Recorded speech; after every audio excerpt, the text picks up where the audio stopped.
ദൈവവചന ധ്യാനത്തിനായിട്ട് എഫേസ്യ ലേഖനം 6-ാം അധ്യായം 18-ാമത്തെ വാക്യം നമുക്ക് വായിക്കാം. Book of Ephesians chapter 6 verse 18. സകല പ്രാർത്ഥനയാലും യാചനയാലും ഏത് നേരത്തും ആത്മാവിൽ പ്രാർത്ഥിച്ചും അതിനായി ജാഗരിച്ചും കൊണ്ട് സകല വിശുദ്ധന്മാർക്കും എനിക്കും വേണ്ടി പ്രാർത്ഥനയിൽ പൂർണ്ണ സ്ഥിരത കാണിക്കുവേൻ. പരിശുദ്ധ പിതാവേ, അങ്ങയുടെ പാദപീഠത്തിലേക്ക് അവിടുത്തെ മക്കളാകുന്ന ഞങ്ങൾ ഇന്നത്തെ രാത്രി വീണ്ടും അടുത്തു വരുന്നു. അങ്ങയുടെ പുത്രനും ഞങ്ങളുടെ കർത്താവുമായ ക്രിസ്തുയേശുവിൻ്റെ പരിശുദ്ധ നാമത്തിൽ അങ്ങയുടെ ജനമാകുന്ന ഞങ്ങളെ അങ്ങ് കൂട്ടിച്ചേർത്തിരിക്കുന്നതുകൊണ്ട് സ്തോത്രം. ഞങ്ങളെ കേൾപ്പിച്ച തിരുവചനത്തിനായിട്ട് നന്ദി പറയുന്നു. അങ്ങയുടെ പരിശുദ്ധാത്മാവിനാൽ ഇന്നത്തെ രാത്രി ഞങ്ങളുടെ ഹൃദയങ്ങളോട് അങ്ങ് സംസാരിക്കണമേ.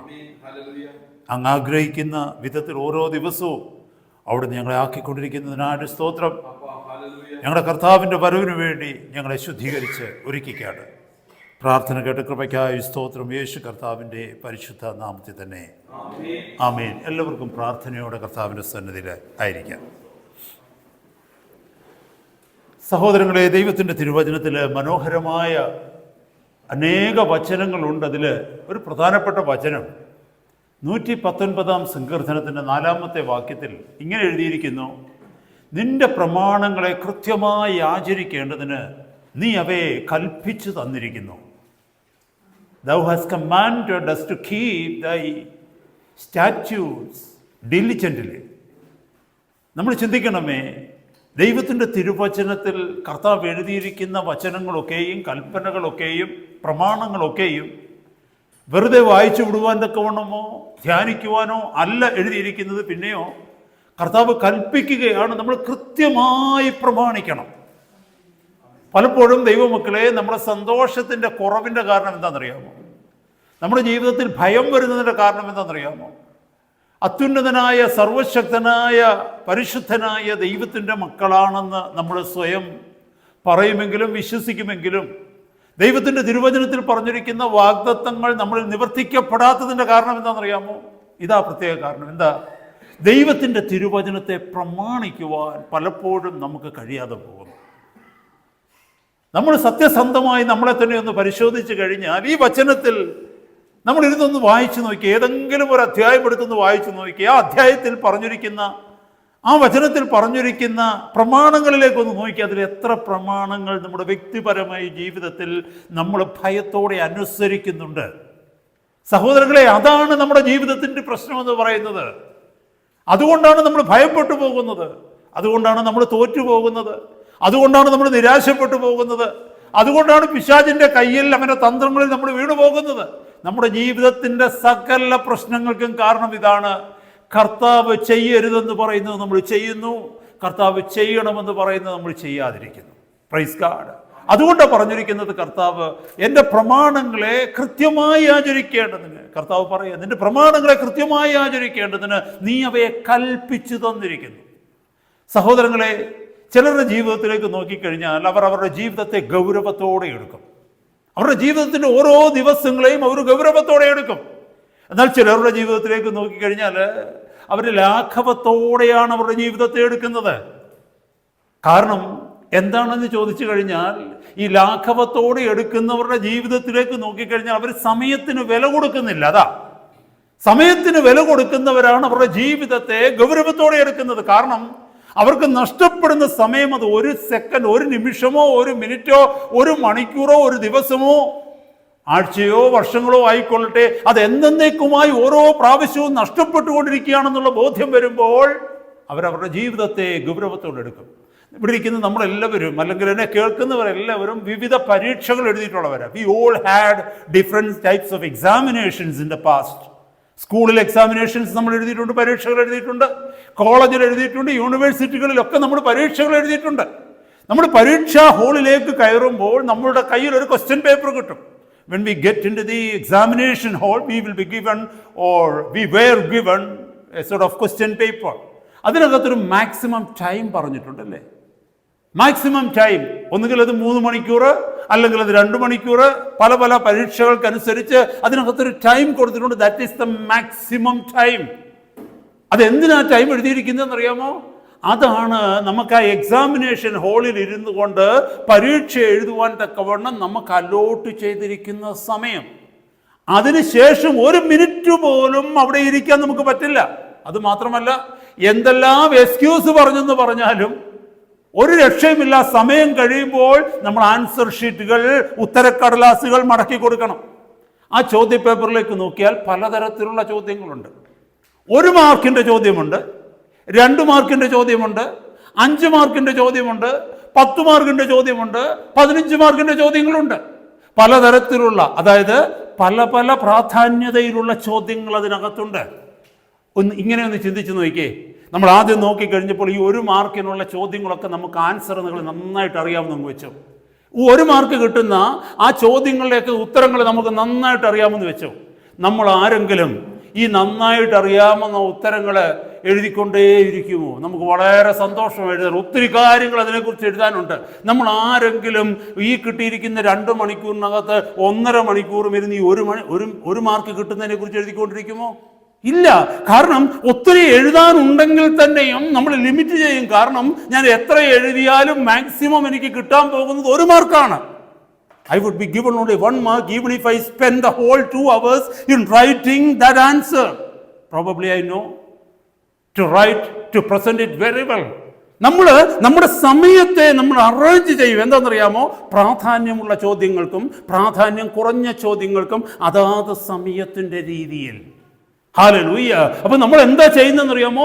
ഏറ്റവും പ്രാധാന്യമുള്ള, ഏറ്റവും കൂടുതൽ മാർക്ക് കിട്ടുന്ന ചോദ്യങ്ങൾ കണ്ടിട്ട് അതിന് കൂടുതൽ സമയം നമ്മൾ ചെലവഴിക്കുകയും അതിനെ നന്നായി പ്രസന്റ് ചെയ്യുകയും ചെയ്യും. കാരണം നമുക്കറിയാം അതിന് ഞാൻ എടുക്കുന്ന പ്രയത്നം, അതിന് ഞാൻ കൊടുക്കുന്ന സമയം അതെനിക്ക് പ്രയോജനമുള്ളതായി തീരും.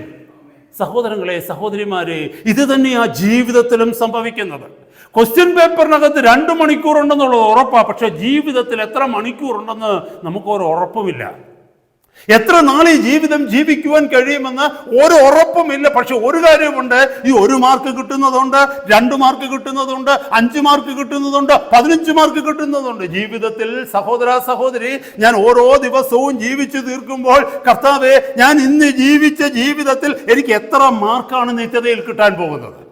എന്തെങ്കിലും പ്രയോജനമുള്ള കാര്യങ്ങളാണോ ഞാൻ ചെയ്തത്, അതോ പ്രയോജനമില്ലാത്ത കാര്യങ്ങളാണോ ഞാൻ ചെയ്തത്? My brothers, my sisters, my children, we need to always segregate, we need to prioritise our life into the important things and unimportant things all the time.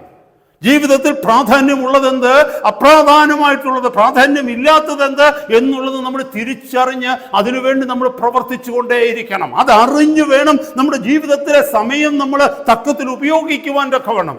അനേക ഭക്തന്മാരുടെ ജീവിതത്തിലേക്ക് നോക്കിക്കഴിഞ്ഞാൽ അവരുടെ ജീവിതത്തിൽ അവരുടെ ജീവിതം മുഴുവനും പ്രാധാന്യമുള്ള വിഷയങ്ങൾക്ക് വേണ്ടി മാത്രം അവർ ജീവിച്ചു തീർത്തവരാണ്.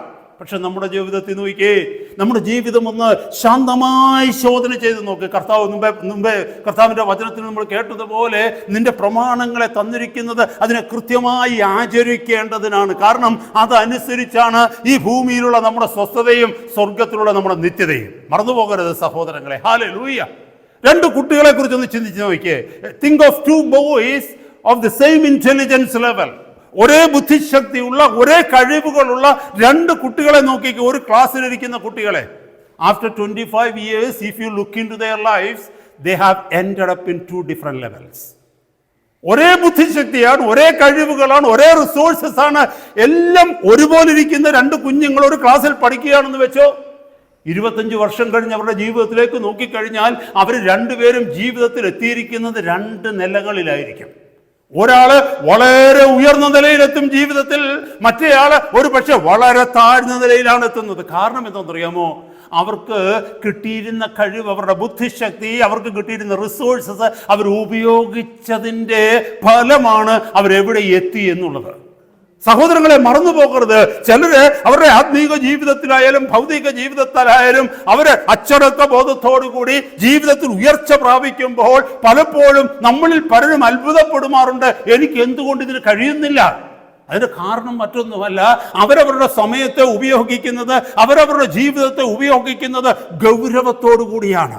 അവർക്കറിയാം ചില പ്രാധാന്യമുള്ള കാര്യങ്ങൾ ഉണ്ട് അവരുടെ ജീവിതത്തിൽ. അതിനവർ കൂടുതൽ സമയവും കൂടുതൽ പ്രയത്നവും കൂടുതൽ ധനവും അവർക്കുള്ള കഴിവും എല്ലാം ഉപയോഗിക്കുമ്പോൾ നമ്മൾ എന്ത് ചെയ്യുന്നറിയാമോ? നമുക്ക് ലഭിച്ചിരിക്കുന്ന സമയം, നമുക്ക് ലഭിച്ചിരിക്കുന്ന റിസോഴ്സസുകൾ, നമുക്ക് ലഭിച്ചിരിക്കുന്നതെല്ലാം തന്നെ അപ്രധാനമായ കാര്യങ്ങൾക്ക് ഓരോ ദിവസവും ചെലവിട്ട് മുമ്പോട്ട് പോയിക്കൊണ്ടിരിക്കും. ഹല്ലേലൂയ. ഇന്നത്തെ പകൽക്കാലം നാം സാവധാനം ഇരുന്ന് ചിന്തിക്കേണ്ട ഒരു വിഷയമാണിത്. ഇത്രയും നാൾ ഞാൻ എൻ്റെ ജീവിതത്തിൽ ഓടിയിട്ട് ഞാൻ എവിടെ എത്തി? ഇനി കുറെ വർഷങ്ങൾ കൂടി എൻ്റെ ജീവിതത്തിൽ ഉണ്ടെങ്കിൽ ഞാൻ എവിടെ എത്തും? നമ്മൾ ചിന്തിക്കേണ്ടത് അതാ. ഇന്ന് പകൽക്കാലം തന്നെ ഒന്ന് എടുത്തു നോക്കിയ സഹോദരങ്ങളെ, നമ്മുടെ ജീവിതത്തിൽ നമ്മൾ ഉപയോഗിച്ച സമയം ഏതെങ്കിലും പ്രയോജനമുള്ള കാര്യങ്ങൾക്ക് വേണ്ടിയാണോ ഉപയോഗിച്ചത്? അതോ ഒരു പ്രയോജനവുമില്ലാത്ത ചില കാര്യങ്ങൾക്ക് വേണ്ടി ഞാൻ ഉപയോഗിച്ചു കഴിഞ്ഞുവോ? നമ്മളിന്ന് ശാന്തമായിട്ട് ഈ വിഷയത്തെക്കുറിച്ച് ഒന്ന് ചിന്തിക്കേണ്ടിയിരിക്കുന്നു. ഈ ദിവസങ്ങളിൽ നമ്മൾ പഠിച്ചുകൊണ്ടിരിക്കുന്നത് these days we were studying the scriptures on different areas of our Christian life. നമ്മുടെ ക്രിസ്തീയ ജീവിതത്തിന്റെ വിവിധമായ വശങ്ങളെക്കുറിച്ചും വഴികളെക്കുറിച്ചുമായി ഈ ദിവസങ്ങളിൽ നമ്മൾ പഠിച്ചുകൊണ്ടിരിക്കുന്നത്. ഹല്ലേലൂയ. എന്നാൽ നമുക്കറിയാമോ, one of the basic and the most important thing in Christian life is prayer. പ്രാർത്ഥന എന്ന് പറയുന്നത് ക്രിസ്തീയ ജീവിതത്തിലെ അടിസ്ഥാനപരവും ഏറ്റവും പ്രധാനപ്പെട്ടതുമായ ഒരു വിഷയമാണ്. ഇവിടെ ഇരിക്കുന്ന നമുക്ക് എല്ലാവർക്കും അറിയാം, പ്രാർത്ഥന എന്ന് പറയുന്നത് വളരെ പ്രധാനപ്പെട്ട ഒരു വിഷയമാണ്. പക്ഷെ നമ്മുടെ ഓരോരുത്തരുടെയും വ്യക്തിപരമായ ജീവിതത്തിൽ നോക്കിയേ, നമ്മൾ പ്രാർത്ഥനയ്ക്ക് എത്ര പ്രാധാന്യം കൊടുക്കുന്നുണ്ട്? നമ്മളോട് ആരോടെങ്കിലും ഒരാളോട് പ്രാർത്ഥിക്കുവാൻ ദൈവസഭയിലായിക്കൊള്ളട്ടെ, മറ്റെവിടെങ്കിലും ആയിക്കൊള്ളട്ടെ പറഞ്ഞു കഴിഞ്ഞാൽ നമുക്ക് പ്രാർത്ഥന വലിയ വിഷയമൊന്നുമല്ല. പെട്ടെന്ന് നമ്മൾ വായ തുറക്കും, നമ്മൾ എന്തൊക്കെയോ പറയും. പക്ഷെ പ്രാർത്ഥനയുടെ പ്രാധാന്യത നമുക്ക് മനസ്സിലാക്കുന്നുണ്ടോ? നമ്മൾ പ്രാർത്ഥിക്കുന്നത് ആരോടാണെന്ന് നമ്മൾ മനസ്സിലാക്കുന്നുണ്ടോ?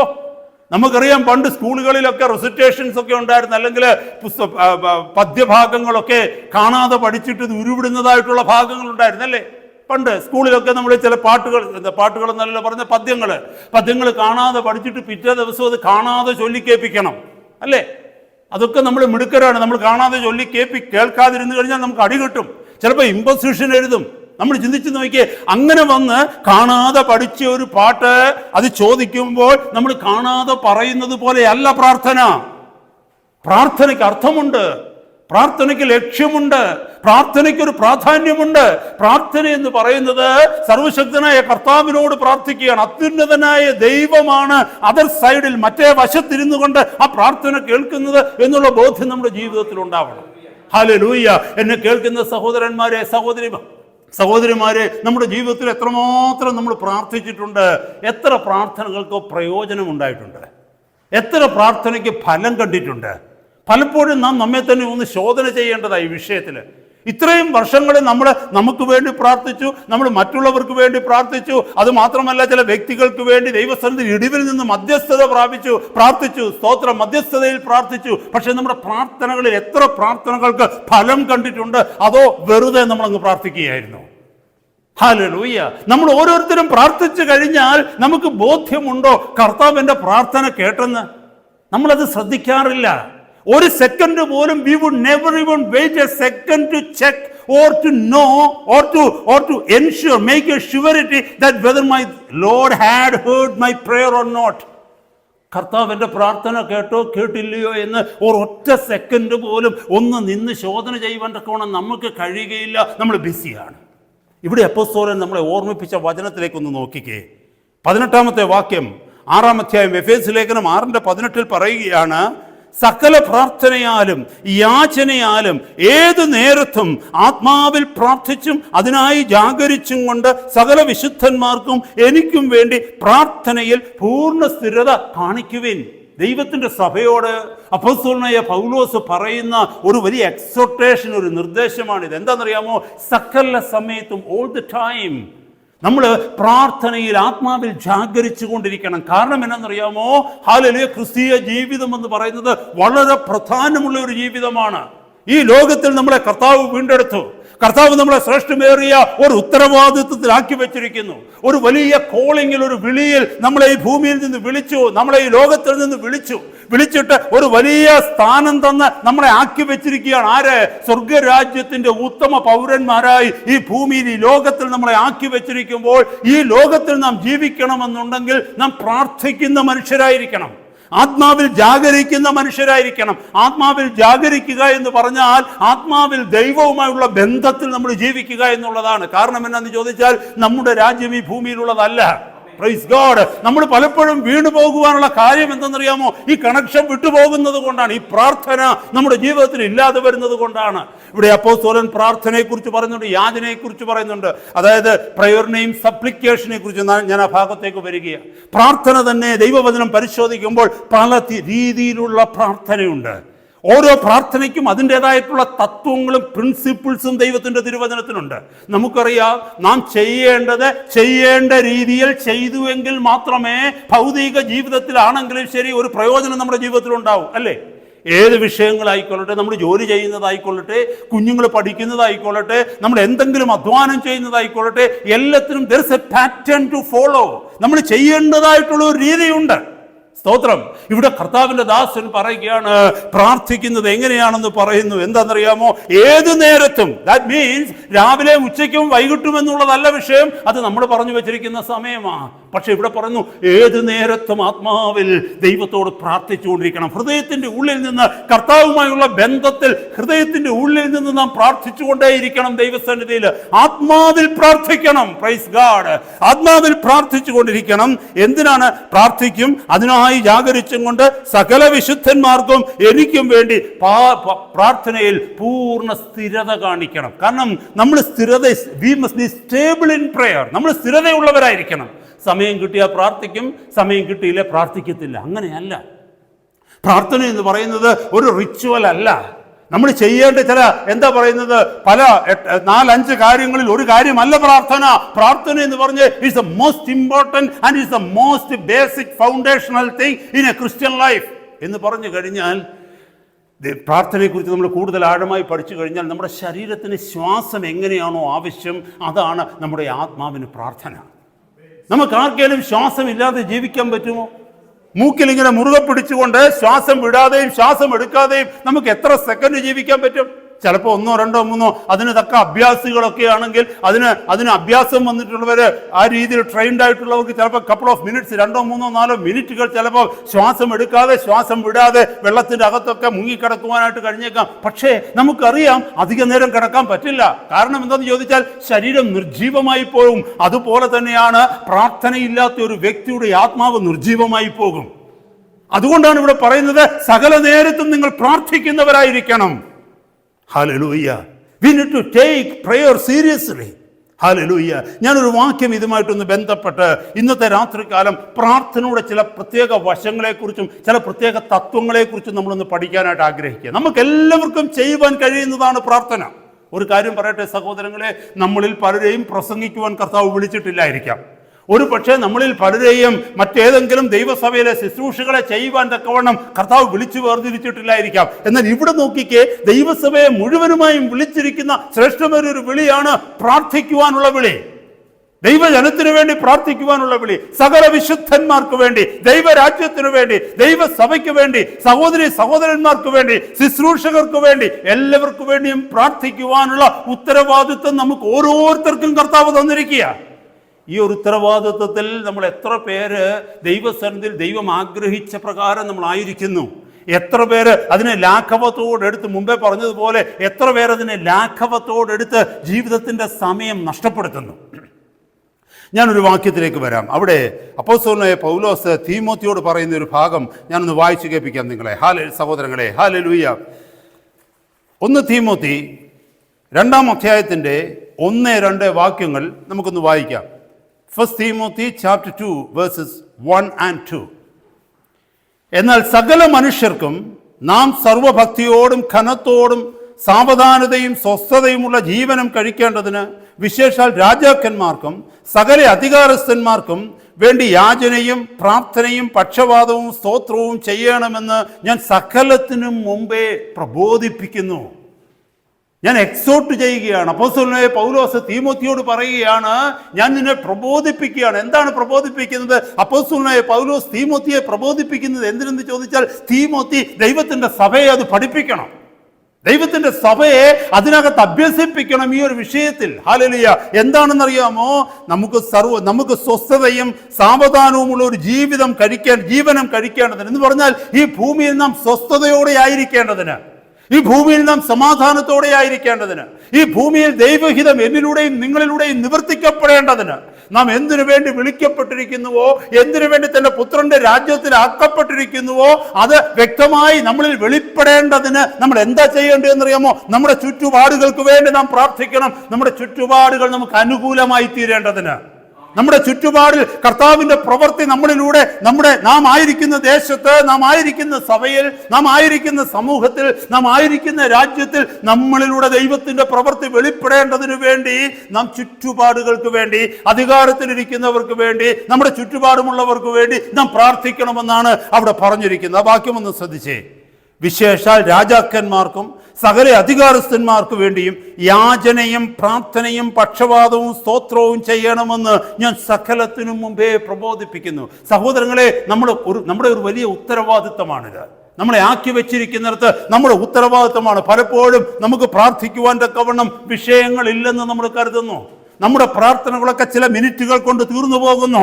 നമ്മൾ പറയുന്നത് പ്രാർത്ഥിക്കുവാൻ വിഷയങ്ങളില്ലെന്ന. പക്ഷേ ഒരു ദിവസം എത്ര മണിക്കൂറുകൾ പ്രാർത്ഥിച്ചാലും ശരി, പ്രാർത്ഥിക്കുവാൻ പിന്നെയും വിഷയങ്ങളുണ്ട് ഒരു ദൈവ പൈതലിന്. കാരണം പരിശുദ്ധാത്മാവ് നമുക്ക് ആ വിഷയങ്ങൾ തന്നുകൊണ്ടിരിക്കും. അത് ആത്മാവിൽ പ്രാർത്ഥിക്കുന്നതിൻ്റെ പ്രത്യേകത, പരിശുദ്ധാത്മാവിൽ പ്രാർത്ഥിക്കുന്നതിന്റെ പ്രത്യേകത. പ്രാർത്ഥനയുടെ സമയത്ത് പരിശുദ്ധാത്മാവിൽ നാം ആശ്രയിക്കുമ്പോൾ നമുക്ക് എന്ത് കിട്ടുമെന്നറിയാമോ? ദൈവഹിതപ്രകാരം നാം എന്താണ് പ്രാർത്ഥിക്കേണ്ടതെന്ന് പരിശുദ്ധാത്മാവ് നമുക്ക് തന്നുകൊണ്ടേയിരിക്കും. നാം ആ വിഷയം പ്രാർത്ഥിച്ചുകൊണ്ടേയിരിക്കും. ഒരുപക്ഷെ നമ്മുടെ ജോലി സ്ഥലത്ത് നാം ജോലി ചെയ്തുകൊണ്ടിരിക്കുമ്പോഴായിരിക്കാം, വാഹനം ഓടിച്ചുകൊണ്ടിരിക്കുമ്പോഴായിരിക്കാം, കിച്ചണിൽ ജോലി ചെയ്തുകൊണ്ടിരിക്കുമ്പോഴായിരിക്കാം, അല്ലെങ്കിൽ ഫീൽഡിൽ ജോലി ചെയ്തുകൊണ്ടിരിക്കുമ്പോഴായിരിക്കാം, ഏത് സാഹചര്യത്തിലുമാകാം. ചിലർ ഉറക്കത്തിൽ പോലും പ്രാർത്ഥിക്കുന്നവരുണ്ട് ആത്മാവിൽ.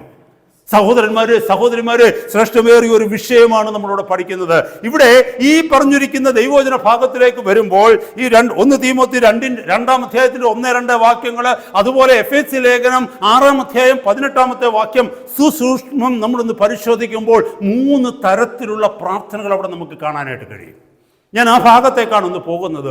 സഹോദരങ്ങളെ, ഇന്ന് രാത്രികാലം നമ്മുടെ ഉത്തരവാദിത്വത്തെ തിരിച്ചറിഞ്ഞ്, പ്രാധാന്യമുള്ളതാണിതെന്ന് തിരിച്ചറിഞ്ഞ് എൻ്റെ ജീവിതം തീരുന്നതിന് മുമ്പേ എനിക്ക് ചെയ്തെടുക്കുവാനുള്ള ചില കാര്യങ്ങൾ ഉണ്ട് എന്നുള്ളത് മനസ്സിലാക്കി നമ്മൾ ഇന്നത്തെ രാത്രി മടങ്ങിപ്പോകണമെന്ന് ഹല്ലേലൂയ സ്തോത്രം ഞാൻ അപേക്ഷിക്കുകയാണ്. അവിടെ 3 കാര്യങ്ങൾ, 3 തരത്തിലുള്ള പ്രാർത്ഥനയെക്കുറിച്ച് ഈ 2 വചനത്തിൽ നമുക്ക് കാണുവാനായിട്ട് കഴിയും. 1 supplication, 2 prayer, 3 intercession. Hallelujah. Supplication എന്ന് പറഞ്ഞാൽ അഭയയാചന. രണ്ടാമത്തേത് പ്രയർ എന്ന് പറഞ്ഞാൽ പ്രാർത്ഥന. 3 ഇന്റർസെഷൻ എന്ന് പറഞ്ഞാൽ മധ്യസ്ഥ പ്രാർത്ഥന. ഇത് 3 കാര്യങ്ങളാണ്. സാഹചര്യങ്ങളുടെ സമ്മർദ്ദമനുസരിച്ച്, അല്ലെങ്കിൽ നമ്മുടെ വിഷയങ്ങളുടെ പ്രാധാന്യം അനുസരിച്ച് ഈ പ്രാർത്ഥനകളുടെ ലെവല് മാറിയിരിക്കുക. പ്രാർത്ഥനയല്ല അഭയയാചനയല്ല മധ്യസ്ഥ പ്രാർത്ഥന. ഹല്ലേലൂയ. പലപ്പോഴും നമ്മുടെ ജീവിതത്തിലേക്ക് നോക്കിക്കഴിഞ്ഞാൽ നമ്മൾ ഇതിന് 3 വലിയ വ്യത്യാസമൊന്നും കാണിക്കുന്നില്ല. നമ്മൾ ഇരുന്നങ്ങ് പ്രാർത്ഥിക്കുകയാണ്. ഇതിന് 3 അതിൻ്റെതായ തത്വങ്ങളുണ്ട്. ഞാൻ പറഞ്ഞല്ലോ, ഫലം കാണണമെങ്കിൽ അത് പറഞ്ഞിരിക്കുന്ന പാറ്റേണിൽ, ആ തത്വത്തിൽ, അല്ലെങ്കിൽ ദൈവം കാണിച്ചു തന്നിരിക്കുന്ന മാതൃകയിൽ നമ്മൾ അത് ചെയ്യണം. എങ്കിൽ മാത്രമേ ഹല്ലേലൂയ അതിന്റെ ഫലപ്രാപ്തി നമുക്ക് കാണുവാനായിട്ട് കഴിയും. നമ്മൾ ആദ്യം കേട്ടതുപോലെ തന്റെ ന്യായപ്രമാണത്തെ നാം കൃത്യമായി ആചരിക്കുവാനാണ് അവിടുന്ന് അത് കൽപ്പിച്ചു തന്നിരിക്കുന്നത്. കൃത്യമായി ആചരിക്കുക എന്ന് പറഞ്ഞാൽ അതിന്റെ അർത്ഥം എന്താണെന്നറിയാമോ? ആരോടെങ്കിലും ചോദിക്കുക, ഇപ്പൊ സമയം എന്തുവായി? അതിന്റെ ഉത്തരം എന്താണെന്നറിയാമോ? നമുക്ക് വായി തോന്നുന്ന സമയം പറയാൻ പറ്റത്തില്ല. നമ്മൾ പറയുന്ന സമയം കൃത്യമായിരിക്കണം. അല്ലേ? ശരിയല്ലേ? ഇന്ന് എപ്പോഴാ വന്നത്? നമുക്ക് എന്തെങ്കിലും സമയം പറഞ്ഞാൽ ഒക്കത്തില്ല. വന്ന സമയം കൃത്യമായി പറയണം. കാരണം അതാണ് അവിടെ എക്സ്പെക്ട് ചെയ്യുന്നത്, പ്രതീക്ഷിക്കുന്നത്. തൻ്റെ വചനത്തെ നാം കൃത്യമായി ആചരിക്കണമെന്ന് പറഞ്ഞു കഴിഞ്ഞാൽ ആ വചനത്തിലേക്ക് നോക്കി എത്രമാത്രം വിശ്വസ്തയോടെ, എത്രമാത്രം അതിനോട് അടുത്ത് നമുക്കായി വിശ്വസ്തയോടെ നിൽക്കുവാൻ കഴിയുമോ അത്രമാത്രം വിശ്വസ്തതയാണ് കർത്താവ് നമ്മളിൽ നിന്ന് പ്രതീക്ഷിക്കുന്നത്. ശ്രദ്ധിക്കണമേ സഹോദരങ്ങളെ. എന്താണ് സപ്ലിക്കേഷൻ, അഭയയാചന എന്ന് പറയുന്നത്? Coming to God with a prayer list for God's intervention. കർത്താവ് ഇടപെടുന്നതിന് വേണ്ടി, ദൈവം ഇടപെടുന്നതിന് വേണ്ടി ചില വിഷയങ്ങളുമായി ദൈവസന്നിധിയിലേക്ക് നാം കടന്നു വന്ന് അതിനെ സമർപ്പിച്ചുകൊണ്ട് ദൈവത്തിന്റെ ഇടപെടലിന് വേണ്ടി ഹൃദയത്തെ പകർന്ന് പ്രാർത്ഥിക്കുന്നതിനെയാണ് അഭയ യാചന എന്ന് പറയുന്നത്. നമ്മൾ കർത്താവിൽ അഭയം വയ്ക്കുകയാണ്. കർത്താവെ, അങ്ങല്ലാതെ ഈ വിഷയത്തിൽ പ്രവർത്തിപ്പാൻ മറ്റാരുമില്ല. അങ്ങ് പ്രവർത്തിക്കാതെ എനിക്കൊരു വിടുതലില്ല കർത്താവെ. ഈ വിഷയത്തിനു വേണ്ടി അങ്ങയുടെ മുഖം ഞാൻ അന്വേഷിക്കുകയാണ്. അവിടെയാണ് ഉപവാസം കടന്നു വരുന്നത്. Praise God. ചില വിഷയങ്ങൾക്ക് വേണ്ടി ദൈവസന്നിധിയിൽ മുട്ടിപ്പായി പ്രാർത്ഥിക്കുന്നതാണ് സപ്ലിക്കേഷൻ. ഹല്ലേലൂയ. അഭയയാചന എന്ന് പറയുന്നത്. ഹല്ലേലൂയ. എന്നെ കേൾക്കുന്ന സഹോദരന്മാരെ, സഹോദരിമാരെ, നമ്മുടെ ഹൃദയത്തിൽ അങ്ങനത്തെ വിഷയങ്ങൾ കഴിഞ്ഞ നാളുകളിൽ കടന്നു വന്നിട്ടുണ്ടോ? ഏതെങ്കിലും ചില പ്രത്യേക വിഷയങ്ങൾക്ക് വേണ്ടി നാം ദൈവസന്നിധിയിൽ മുട്ടിപ്പായി പ്രാർത്ഥിക്കുന്ന ഒരു അനുഭവം വന്നിട്ടുണ്ടോ ദൈവമക്കളെ? എബ്രായ ലേഖനം 5-ാം അധ്യായം 7-ാമത്തെ വാക്യത്തിൽ യേശു കർത്താവിന്റെ പ്രാർത്ഥനയെക്കുറിച്ച് പറയുന്നുണ്ട്. ക്രിസ്തു തന്റെ ഐഹിക ജീവകാലത്ത് മരണത്തിൽ നിന്ന് തന്നെ വിടുവിപ്പാൻ കഴിയുന്നവനോട് ഉറച്ച നിലവിളിയോടും കണ്ണുനീരോടും കൂടി അഭയയാചന കഴിച്ചതായിട്ട് പറയുന്നുണ്ട്. സപ്ലിക്കേഷനെ കുറിച്ച് പറയുന്നുണ്ട്. It was A continuous process.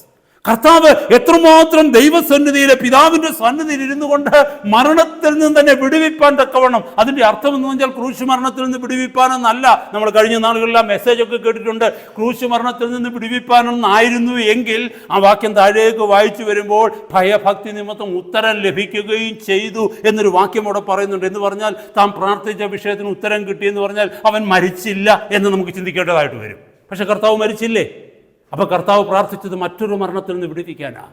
എന്താണെന്നറിയാമോ? ഈ ഭൂമിയിൽ താൻ ജീവിക്കുമ്പോൾ ഈ ഭൂമിയിലെ നമുക്കറിയാം, നമ്മുടെ ജീവിതത്തിൽ നമ്മളെ കൊല്ലുന്നതിന് വേണ്ടി, നമ്മളെ ഇല്ലാതാക്കുന്നതിന് വേണ്ടി, ഹല്ലേലൂയ, നമ്മളെ കർത്താവ് വിളിച്ച ഉദ്ദേശത്തിൽ നമ്മളെ വീഴ്ത്തുന്നതിന് വേണ്ടി, ദൈവസന്നിധിയിലുള്ള നമ്മുടെ വ്രതത്വം നമുക്ക് നഷ്ടപ്പെടുന്നതിന് വേണ്ടി പിശാച് ടെംപ്റ്റേഷൻസ് കൊണ്ടുവരുന്നുണ്ട്, സമ്മർദ്ദങ്ങൾ കൊണ്ടുവരുന്നുണ്ട്, ഭയപ്പെടുത്തുന്ന സാഹചര്യങ്ങൾ കൊണ്ടുവരുന്നുണ്ട്, പ്രതികൂല ശക്തികളെ അവർ എഴുന്നേൽപ്പിക്കുന്നുണ്ട്, ചുറ്റുപാടുള്ള മനുഷ്യരെ നമുക്ക് ശത്രുക്കളാക്കി മാറ്റുന്നുണ്ട്.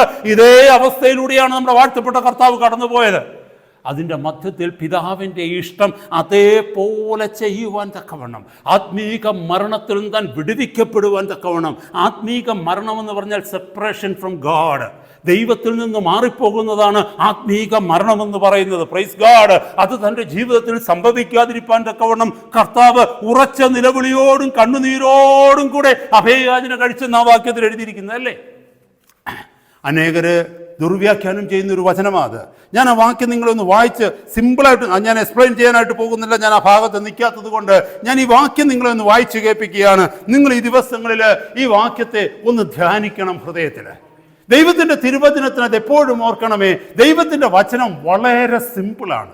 ഒരു സാധാരണക്കാരന് മനസ്സിലാകുന്ന രീതിയിലാണ് പരിശുദ്ധ വചനം എഴുതിയിരിക്കുന്നത്. ഹല്ലേലൂയ. നിങ്ങൾ ഈ വചനം വായിക്കുമ്പോൾ, ഈ വചനം പഠിക്കുമ്പോൾ ദൈവത്തിന്റെ പരിശുദ്ധാത്മാവിന്റെ ഇതിന്റെ അർത്ഥം നിങ്ങളുടെ ഹൃദയത്തിൽ എങ്ങനെയാണോ പ്രകാശിപ്പിച്ചു തരുന്നത്, അതാണ് അതിന്റെ അർത്ഥം. അതിന് വേറെ ഒരു ദുരർത്ഥം അല്ലെങ്കിൽ വേറൊരു വ്യാഖ്യാനം കൊണ്ടുവരേണ്ട യാതൊരു ആവശ്യവുമില്ല. നമ്മുടെ ഹൃദയത്തിന്റെ ഉള്ളിൽ കർത്താവിന്റെ ആത്മാവ് അത് എങ്ങനെയാണോ ലൈറ്റപ്പ് ചെയ്യുന്നത്, എൻലൈറ്റൻ ചെയ്യുന്നത്, അതാണ് അതിന്റെ അർത്ഥം. ഈ വാക്യം ഒന്ന് വായിച്ച്, വെരി സിമ്പിൾ ആയിട്ടൊന്ന് വായിച്ച ഈ വാക്യം. എബ്രായ ലേഖനം 5-ാം അധ്യായത്തിന്റെ 7-ാമത്തെ വാക്യം, 7-8 വാക്യങ്ങൾ. ക്രിസ്തു തന്റെ ഐഹിക ജീവകാലത്ത് തന്നെ മരണത്തിൽ നിന്ന് രക്ഷിക്കുവാൻ കഴിയുന്നവനോട്, അതാരാ? പിതാവിനോട് ഉറച്ച നിലവിളിയോടും കണ്ണുനീരോടും കൂടെ അപേക്ഷയും അഭയയാചനയും കഴിക്കുകയും ഭയഭക്തി നിമിത്തം ഉത്തരം ലഭിക്കുകയും ചെയ്തു. എന്തിനു വേണ്ടിയാണ് താൻ നിലവിളിച്ചത്? മരണത്തിൽ തന്നെ വിടുവിപ്പാൻ തക്കവണ്ണം കഴിയുന്നവനോട് ഉറച്ച നിലവിളിയോടും കണ്ണുനീരോടും കൂടി അവൻ അഭയയാചന കഴിച്ചു, മുട്ടിപ്പായി പ്രാർത്ഥിച്ചു. അപ്പൊ ഉത്തരം ലഭിച്ചു എന്ന് പറഞ്ഞ അതിന്റെ അർത്ഥം താൻ മരിച്ചില്ല എന്നാ അതിന്റെ അർത്ഥം അല്ലേ? സിമ്പിൾ അല്ലേ? അടുത്ത വാക്യം നോക്കിയേ. പുത്രനെങ്കിലും താൻ അനുഭവിച്ച കഷ്ടങ്ങളാൽ അനുസരണം പഠിച്ചു തികഞ്ഞവനായി തന്നെ അനുസരിക്കുന്ന ഏവർക്കും നിത്യരക്ഷയുടെ കാരണഭൂതനായി തീർന്നു. അപ്പോൾ എന്നെ കേൾക്കുന്ന സഹോദരങ്ങളെ, വളരെ സിമ്പിളായിട്ട് ഈ വചനം നമ്മൾ മനസ്സിലാക്കണം, പഠിച്ച് നമ്മൾ മനസ്സിലാക്കേണ്ടിയിരിക്കുന്നു. ഹല്ലേലൂയ. മഹാപുരോഹിതനെ കുറിച്ച്, മഹാപൗരോഹിത്യത്തെ കുറിച്ചൊക്കെ അതിന് മുകളിൽ എഴുതിയിട്ടുണ്ട്. ഞാൻ ആ ഭാഗത്തേക്ക് ഒന്നും പോകുന്നില്ല. Praise God. നമുക്ക് കർത്താവ് ഒരു മാതൃക തരികയാണ് അവിടെ. ഹല്ലേലൂയ. ശ്രേഷ്ഠമേറിയ തന്റെ പൗരോഹിത്യ ശുശ്രൂഷയിലൂടെ തന്റെ പിന്നാലെ നിൽക്കുന്ന ജനത്തിനും സർവശക്തനായ ദൈവത്തിനും മധ്യസ്ഥനായി, ഹല്ലേലൂയ, മഹാപുരോഹിതനായി അവിടുന്ന് നിൽക്കുകയാണ്. ഹല്ലേലൂയ. ഇവിടെ ചിന്തിക്കണമേ, തൻ്റെ ഇപ്പോൾ കർത്താവ് മധ്യസ്ഥനായി ഇരുന്ന് പ്രാർത്ഥിക്കുന്ന പ്രാർത്ഥനയെക്കുറിച്ചല്ല ഇവിടെ എഴുതിയിരിക്കുന്നത്. കർത്താവ് മധ്യസ്ഥനായി നമുക്ക് വേണ്ടി ഇപ്പോൾ പ്രാർത്ഥിച്ചു കൊണ്ടിരിക്കുകയാണ്. 1 യോഹന്നാൻ 2-ാം അധ്യായത്തിൽ നമുക്കത് വായിക്കുവാനായിട്ട് കഴിയും വളരെ വ്യക്തമായിട്ട്. പക്ഷേ ഇതാ മധ്യസ്ഥ പ്രാർത്ഥനയോ ആ പൗരോഹിത്യ പ്രാർത്ഥനയോ യോഹന്നാന്റെ സുവിശേഷം 17-ാം അധ്യായത്തിൽ മഹാപുരോഹിത പ്രാർത്ഥന നമ്മൾ പഠിക്കുന്നുണ്ട്. ആ പ്രാർത്ഥനയെക്കുറിച്ചല്ല ഇവിടെ എഴുതിയിരിക്കുന്നത്. എങ്ങനെയാണ് ഞാനത് പറയുന്നതെന്ന് ചോദിച്ചാൽ ആ വാക്യം തുടങ്ങിയിരിക്കുന്നതൊക്കെ ക്രിസ്തു തൻ്റെ ഐഹിക ജീവകാലത്ത് തന്നെ മരണത്തിൽ നിന്ന് വിടുവിപ്പാൻ കഴിയുന്നവരോട്. അങ്ങനല്ലേ ആ വാക്യം എഴുതിയിരിക്കുന്നത്? മറ്റാരെയുമല്ല. ആ വാക്യം ഒന്ന് നോക്കിയൊന്നുകൂടെ നിങ്ങൾ സഹോദരങ്ങളെ. ദുർവ്യാഖ്യാനങ്ങളുടെ കാലഘട്ടമാണിത്. നമ്മൾ ദൈവത്തിൻ്റെ തിരുവചനം വളരെ വ്യക്തമായി നമ്മൾ മനസ്സിലാക്കണം. ചിലർ പറയുന്നുണ്ട് ഇത് മറ്റുള്ളവർക്ക് വേണ്ടി കർത്താവ് പ്രാർത്ഥിച്ച പ്രാർത്ഥനയാണെന്ന്. ഇവിടെ എഴുതിക്കേ, ക്രിസ്തു തൻ്റെ ഐഹിക ജീവകാലത്ത് തന്നെ. ആരെ? ക്രിസ്തുവിനെ. മറ്റുള്ള മനുഷ്യരെ കുറിച്ചല്ല ഇവിടെ പറയുന്നത്. ഒരുപാട് ദുർവ്യാഖ്യാനങ്ങൾ ഈ വാക്യങ്ങളിൽ മേലുണ്ട്. ഞാൻ ആ ഭാഗത്തേക്കൊന്നും പോകുന്നില്ല. ഞാൻ കാണിച്ച് പറയുന്നത് എന്താണെന്ന് ചോദിച്ചാൽ, കർത്താവ് നമുക്ക് മാതൃകയായിട്ട്, ഹല്ലേലൂയ, പ്രൈസ് ഗോഡ്, ഹല്ലേലൂയ, നമുക്ക് മാതൃകയായിട്ട് കർത്താവ് നമുക്ക് കാണിച്ചു തന്നിരിക്കുന്ന ഒരു പ്രാർത്ഥനാ ശൈലിയാണ്. ഇംഗ്ലീഷ് എഴുതിയിരിക്കുന്നു, who in the days of his flesh when he had offered up prayers and supplications with strong crying and tears unto him that was able to save whom? Save the people? No, save him. See? ദൈവത്തിൻ്റെ വചനം വളരെ വ്യക്തമായിട്ട് അവിടെ എഴുതിയിരിക്കുന്നു. Praise God. ഞാൻ ഈ കഴിഞ്ഞ കുറേ കാലങ്ങൾക്ക് മുമ്പ് ഇതിനെ ഒരു വലിയ ടീച്ചർ, നിങ്ങൾക്കൊക്കെ അറിയാവുന്ന വളരെ പ്രശസ്തനായിരിക്കുന്ന ഒരു ബൈബിൾ ടീച്ചർ ഈ ഭാഗത്തെ വ്യാഖ്യാനം ചെയ്യുന്നത് കേൾക്കുവാൻ തക്കവണ്ണം ഇടയായി. അതിനകത്ത് അദ്ദേഹം പറയുന്നത് ഇത് മഹാപുരോഹിതനായ ക്രിസ്തു നടത്തുന്ന പ്രാർത്ഥനയാണ്. മഹാപുരോഹിതനായ ക്രിസ്തു തൻ്റെ ജനത്തിന് വേണ്ടിയാണ്, തൻ്റെ ജനത്തെ മരണത്തിൽ നിന്ന് വിടുവിക്കുന്നതിനെ കുറിച്ചാണ് പ്രാർത്ഥിച്ചതെന്ന്. പക്ഷേ ഇവിടെ നോക്കിയാൽ ഈ വാക്യം എങ്ങനെ എഴുതിയിരിക്കുന്നതെന്ന്. കാരണം അവിടുന്ന് പൂർണ്ണ മനുഷ്യനായിരുന്നു എന്ന് കാണിക്കുന്ന വചനമായത്.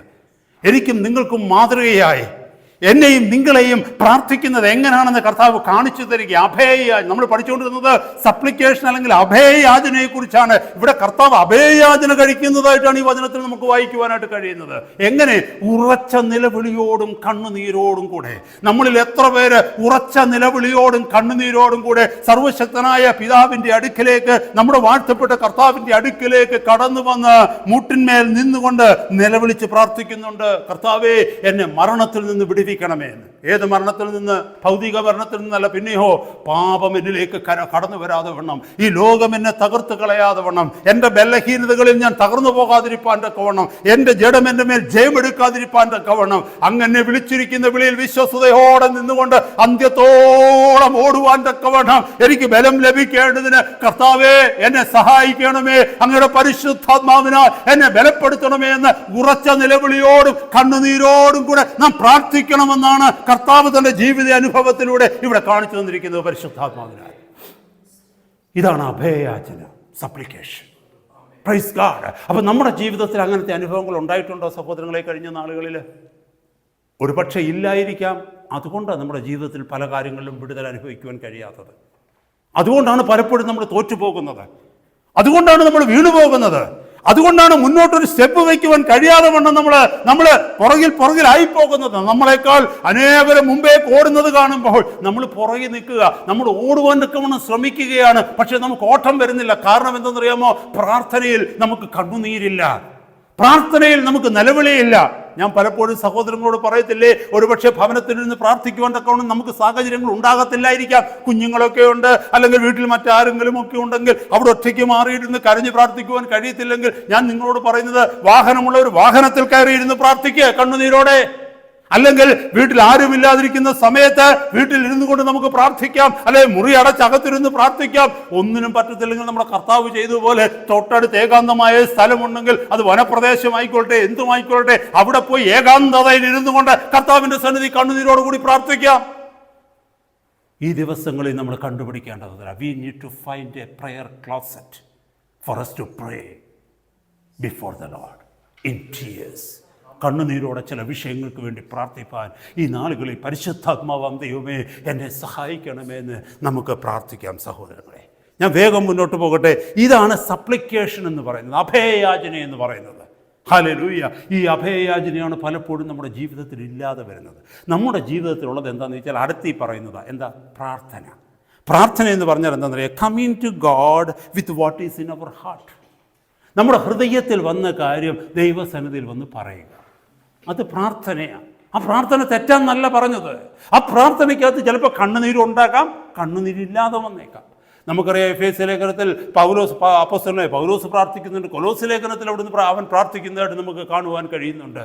ഹല്ലേലൂയ, എപ്പോഴും സ്തോത്രം ചെയ്ത് പ്രാർത്ഥിക്കണമെന്ന് ഫിലിപ്പിയ ലേഖനത്തിൽ നമ്മളെ വായിക്കുന്ന 4-ാം അധ്യായത്തിൽ. ഹല്ലേലൂയ, നമ്മുടെ കർത്താവ് എപ്പോഴും പ്രാർത്ഥിക്കുന്നവനാ. കർത്താവിൻ്റെ മഹാപുരോഹിത പ്രാർത്ഥനയുണ്ട്. യോഹന്നാന്റെ സുവിശേഷം 17-ാം അധ്യായത്തിൽ അവിടെ കർത്താവ് പ്രാർത്ഥിക്കുന്നുണ്ട്. ഇവർക്ക് വേണ്ടി മാത്രമല്ല, ഇവരിൽ നിന്ന് വചനം കേട്ട് എന്നിൽ വിശ്വസിപ്പാനിരിക്കുന്നവർക്ക് വേണ്ടി കൂടെ ഞാൻ പ്രാർത്ഥിക്കുന്നു.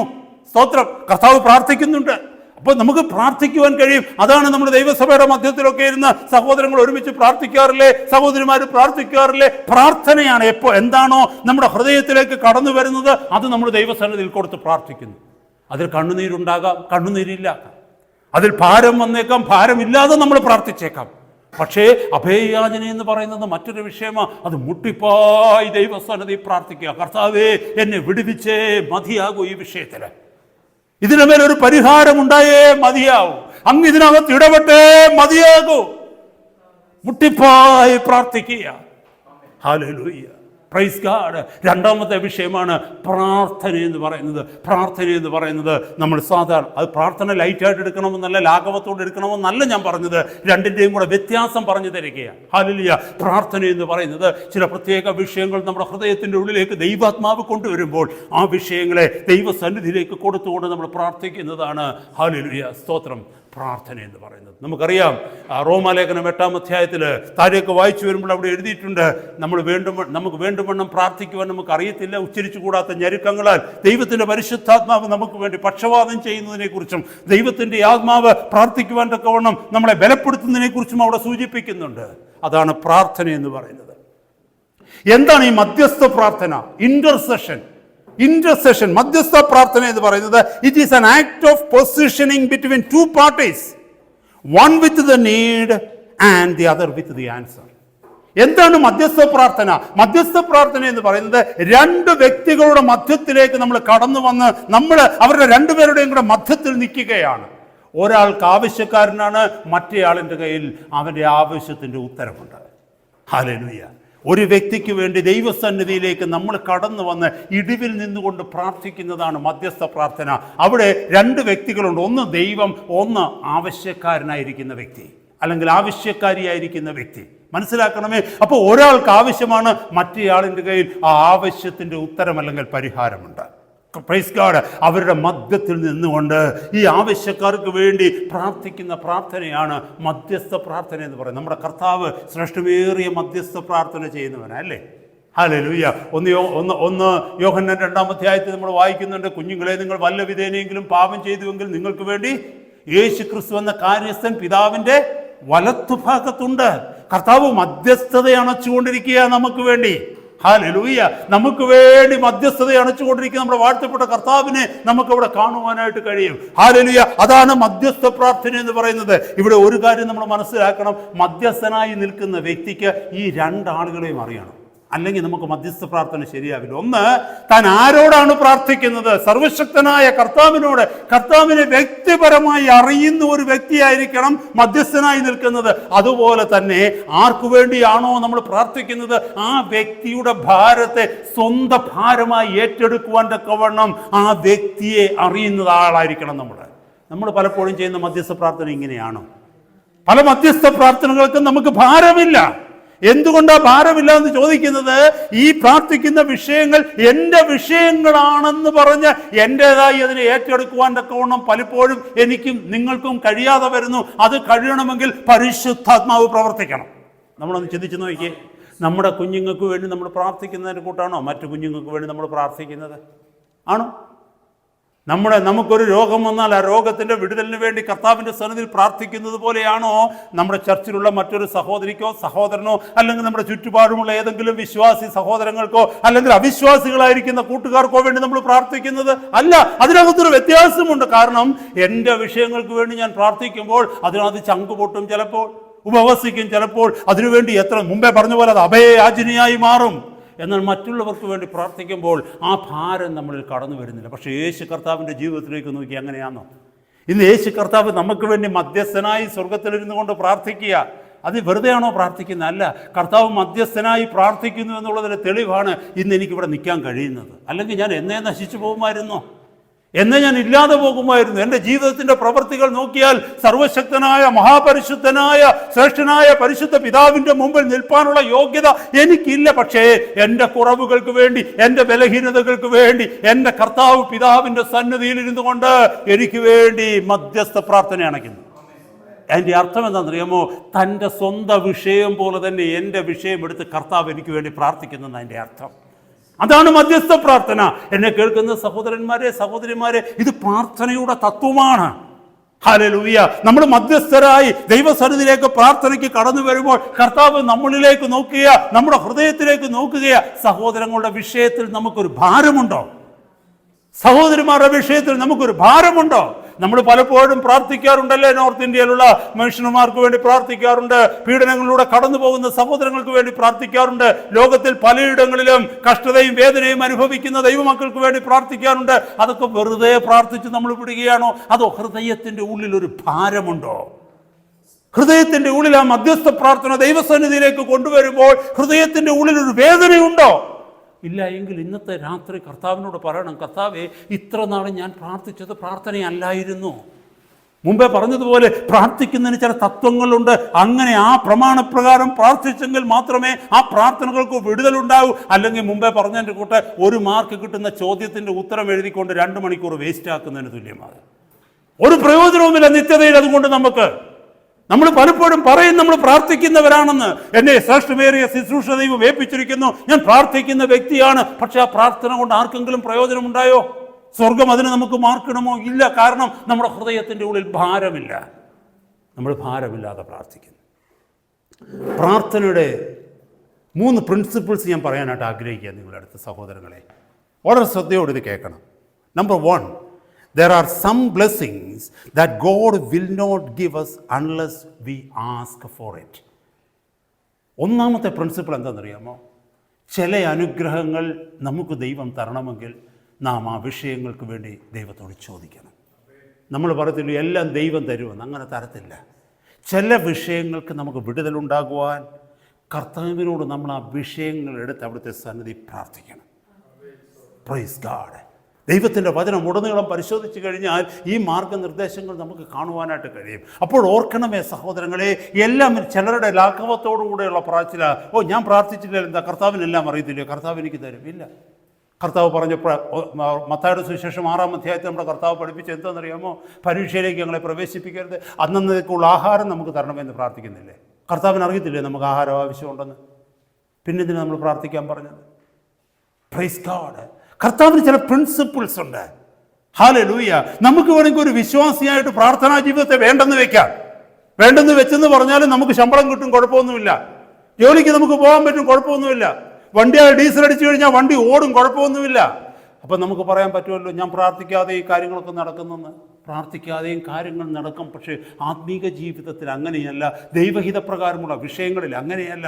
ചില വിഷയങ്ങൾക്ക് വേണ്ടി നാം ദൈവസന്നിധിയിൽ പ്രാർത്ഥിച്ചെങ്കിൽ മാത്രമേ ദൈവം ആ വിഷയത്തിൽ നമ്മളെ അനുഗ്രഹിക്കുകയും വിടുവിക്കുകയും ചെയ്യും. ഇത് പ്രാർത്ഥനയുടെ ഒരു തത്വമാണ്. നമ്മളെ പ്രാർത്ഥിക്കുവാൻ ദൈവം പഠിപ്പിക്കുക അവിടെ. എന്തിനെന്നറിയാമോ? എൻ്റെ മക്കൾ എൻ്റെ അടുത്ത് ദിവസവും വരണമെന്നുള്ളത് എൻ്റെ ആഗ്രഹമാണെങ്കിൽ ഹല്ലേലൂയ, അവർ എൻ്റെ അടുത്ത് വന്ന് ചില കാര്യങ്ങൾ ചോദിക്കാതെ ഞാൻ അവർക്ക് കൊടുക്കത്തില്ല. ശരിയല്ലേ? ഇപ്പം എൻ്റെ മോൻ അല്ലെങ്കിൽ എൻ്റെ മോൻ എൻ്റെ അടുക്കൽ വരണമെന്നുള്ളത് എൻ്റെ ആഗ്രഹമാണെങ്കിൽ അവൻ ഇനി ആവശ്യമുണ്ടെന്ന് അവൻ്റെ അമ്മ എൻ്റെ അടുത്ത്, അവൻ്റെ മമ്മി എൻ്റെ അടുത്ത് പറഞ്ഞാലും ശരി, ഞാൻ പറയും അവൻ വന്ന് എന്നോട് ചോദിക്കട്ടെ. കാരണം എന്നറിയാമോ? I want to see him. ഓർക്കണമേ സഹോദരങ്ങളെ, നാം ദൈവസന്നിധിയിൽ ചില വിഷയങ്ങൾക്ക് വേണ്ടി മുട്ടുമടക്കാതെ ചില വിഷയങ്ങളിൽ നമുക്ക് അനുഗ്രഹം കിട്ടത്തില്ല, വിടുതൽ കിട്ടത്തില്ല. Praise God. അതൊരു പ്രിൻസിപ്പിളാണ്. രണ്ടാമത്തെ പ്രിൻസിപ്പിൾ എന്താണെന്നറിയാമോ? there are some blessings that God will not give us unless our hearts are right before him. ചില വിഷയങ്ങളിൽ നമുക്ക് അനുഗ്രഹവും വിടുതലും കിട്ടണമെങ്കിൽ നമ്മുടെ ഹൃദയം ദൈവസന്നിധിയിൽ നേരായി മാറണം. സി, എത്രമാത്രം പ്രാർത്ഥിച്ചാലും ചില വിഷയങ്ങൾക്ക് നമുക്ക് ഉത്തരം കിട്ടത്തില്ല. കാരണം എന്താണെന്നറിയാമോ? Our heart is not right. മറന്നു പോകരുത്. അപ്പോൾ ഓർക്കണമേ സഹോദരങ്ങളെ, ഈ കഴിഞ്ഞ രണ്ട് കാര്യങ്ങൾ നമ്മൾ കേട്ടു. ഒന്ന്, ചില വിഷയങ്ങൾ ദൈവസന്നിധിയിൽ പ്രാർത്ഥിക്കാതെ നമുക്ക് ആ വിഷയത്തിൻ്റെ മേൽ ഉത്തരം കിട്ടത്തില്ല, അല്ലെങ്കിൽ ആ വിഷയത്തിൽ അനുഗ്രഹം കിട്ടത്തില്ല. അങ്ങനെയാണെങ്കിൽ നമ്മൾ ചിന്തിക്കണം, കഴിഞ്ഞ നാളുകളിൽ കുറേ നാളുകളായി ചില വിഷയങ്ങൾ നമ്മളെ ഭാരപ്പെടുത്തുന്നുണ്ട്, ചില വിഷയങ്ങൾ നമ്മുടെ ജീവിതത്തിലുണ്ട്. കർത്താവ് എന്താ ഇതൊന്നും കാണുന്നില്ലേ എന്ന് ചോദിച്ചു കഴിഞ്ഞാൽ അതിൻ്റെ ഉത്തരം ഇതാണ്: നീ ദൈവസന്നിധിയിൽ ആ വിഷയവുമായിട്ട് എത്തിയോ? അതാ ഒന്ന്. രണ്ട്, ചില വിഷയങ്ങൾക്ക് വേണ്ടി ഞാൻ കഴിഞ്ഞ കുറച്ച് നാളുകളായി പ്രാർത്ഥിക്കുന്നുണ്ട്, ഉപവസിക്കുന്നുണ്ട്, പക്ഷെ ആ വിഷയത്തിന്റെ മേലൊരു പരിഹാരം കാണുന്നില്ല. ഒരു പക്ഷെ ഇതായിരിക്കാം കാരണം, നിന്റെ ഹാർട്ട് എങ്ങനെയാ? നിന്റെ ഹൃദയം നേരെയായോ ദൈവസന്നിധിയിൽ? നിന്റെ ഹൃദയം ദൈവസന്നിധിയിലേക്ക് പകരുവാൻ നിനക്ക് കഴിയുന്നുണ്ടോ? ചില തീരുമാനങ്ങൾ ദൈവസന്നിധിയിൽ നിനക്ക് എടുക്കുവാൻ കഴിയുന്നുണ്ടോ? കർത്താവേ, കഴിഞ്ഞ നാളുകളിൽ ഞാൻ വന്നതുപോലെയല്ല, ഞാനൊരു പുതിയ ചില തീരുമാനങ്ങൾ അങ്ങയുടെ സന്നിധിയിൽ എടുക്കുകയാണ്. ഞാനൊരു മാറ്റത്തിന് വിധേയയാകുവാൻ തക്കോണം പോവുകയാണ്. എന്റെ ചില രീതികൾ ഞാൻ മാറ്റാൻ പോവുകയാ, എന്റെ ചില സ്വഭാവങ്ങൾ ഞാൻ മാറ്റാൻ പോവുകയാ പറയുന്നുണ്ടോ? മൂന്നാമത്തെ പ്രിൻസിപ്പിൾ എന്താണെന്നറിയാം? വളരെ ശ്രദ്ധയോടെ ഈ പ്രിൻസിപ്പിൾ കേൾക്കണം. മൂന്നാമത്തെ principle, there are some trials God will not deliver us from until we have learned the lesson he was trying to teach us. ചില വിഷയങ്ങളിൽ നമുക്ക് വിടുതൽ കിട്ടത്തില്ല. കാരണം എന്നാണെന്നറിയാമോ? ആ വിഷയങ്ങളിലൂടെ ദൈവം നമ്മളെ ചില കാര്യങ്ങൾ പഠിപ്പിക്കുവാൻ ആഗ്രഹിക്കുന്നു. ആ കാര്യങ്ങൾ പഠിക്കുന്നത് വരെ നമുക്ക് ആ വിഷയത്തിൽ വിടുതൽ കിട്ടത്തില്ല. അമേസിംഗ് ആയത് ദൈവവചനത്തിൻ്റെ പ്രമാണമായി പറയുന്നത്. എന്തുകൊണ്ടാണ് നമ്മൾ പലരും സ്ട്രഗിൾ ചെയ്യുന്നത് ചില വിഷയങ്ങളിൽ? കാരണം ആ വിഷയങ്ങൾ മൂലം നമ്മളെ ദൈവം ചേർത്ത് പഠിപ്പിക്കുവാൻ ആഗ്രഹിക്കുക. ആ അനുഭവത്തിലൂടെ ദോഷങ്ങൾ ദൈവത്തിൽ നിന്ന് വരത്തില്ല. വചനത്തിൽ വ്യക്തമായിട്ട് പറയുന്നുണ്ട്, യാക്കോബിന്റെ ലേഖനത്തിൽ, കർത്താവ് ദോഷങ്ങളാൽ നമ്മളെ പരീക്ഷിക്കത്തില്ല. പക്ഷേ ദൈവവചനം ഉടനീളം പരിശോധിക്കുമ്പോൾ, അനേക ഭക്തന്മാരുടെ ജീവിതത്തെക്കുറിച്ച് പഠിക്കുമ്പോൾ നമുക്ക് മനസ്സിലാകും, പലപ്പോഴും ചില ദോഷങ്ങൾ ദൈവം നമ്മുടെ ജീവിതത്തിൽ അനുവദിക്കും. നമ്മുടെ ജീവിതത്തിൽ ചില സാഹചര്യങ്ങൾ ദൈവം അനുവദിക്കും. എന്തിനെന്നറിയാമോ? ചില പാഠങ്ങൾ നമ്മളെ പഠിപ്പിക്കുവാൻ തക്കവണ്ണം. ആ സാഹചര്യങ്ങൾ നമ്മളിൽ നിന്ന് മാറണമെന്നുണ്ടെങ്കിൽ ആ പാഠങ്ങൾ നമ്മൾ പഠിക്കണം. ഇതൊരു പ്രിൻസിപ്പിളാണ്, ഇതൊരു തത്വമാണ് നമ്മുടെ ജീവിതത്തിൽ. അപ്പോൾ നമ്മൾ എന്താ ചെയ്യേണ്ടതെന്നറിയാമോ? ചില സാഹചര്യങ്ങൾ നമ്മൾ കടന്നു പോവുകയാണെന്നറിയാമോ? വിടുതൽ നമുക്ക് കിട്ടുന്നില്ല, അതിന് ഉത്തരം നമുക്ക് കിട്ടുന്നില്ല.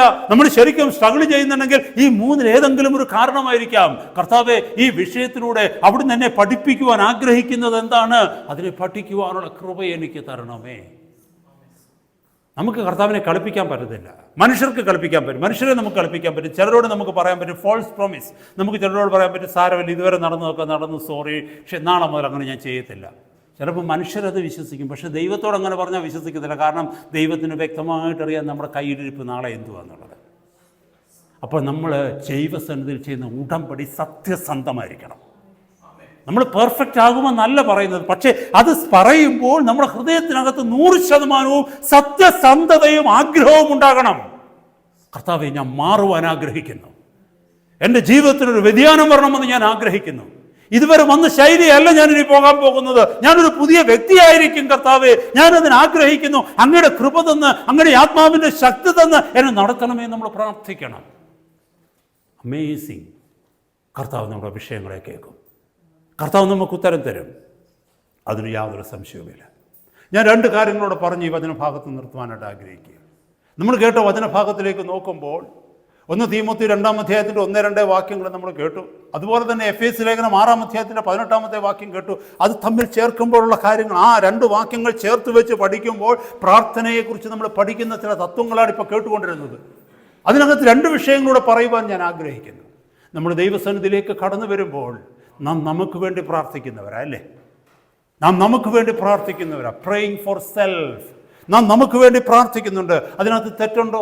ഒരിക്കലും തെറ്റില്ല. നമ്മൾ നമുക്ക് വേണ്ടി പ്രാർത്ഥിക്കുന്നതിനകത്ത് തെറ്റില്ല. കാരണം കർത്താവിൽ നിന്ന് ബലം പ്രാപിച്ച് മുമ്പേ കേട്ട എബ്രായ ലേഖനം 5-ാം അധ്യായത്തിൻ്റെ 7-ാമത്തെ വാക്യത്തിൽ ക്രിസ്തു തൻ്റെ ഐഹിക ജീവകാലത്ത് തനിക്ക് വേണ്ടി പ്രാർത്ഥിച്ചെന്ന് കേട്ടു, ഇല്ലേ? ഇപ്പൊ നമുക്ക് വേണ്ടി നമ്മൾ പ്രാർത്ഥിക്കുന്നത് തെറ്റല്ല. അതുപോലെ ലൂക്കോസിന്റെ സുവിശേഷം 18-ാം അധ്യായത്തിൽ 1 മുതലുള്ള വാക്യങ്ങൾ പറയുന്നു, മടുത്തു പോകാതെ പ്രാർത്ഥിക്കണം. ആര്? നമ്മൾ പ്രാർത്ഥിക്കണം.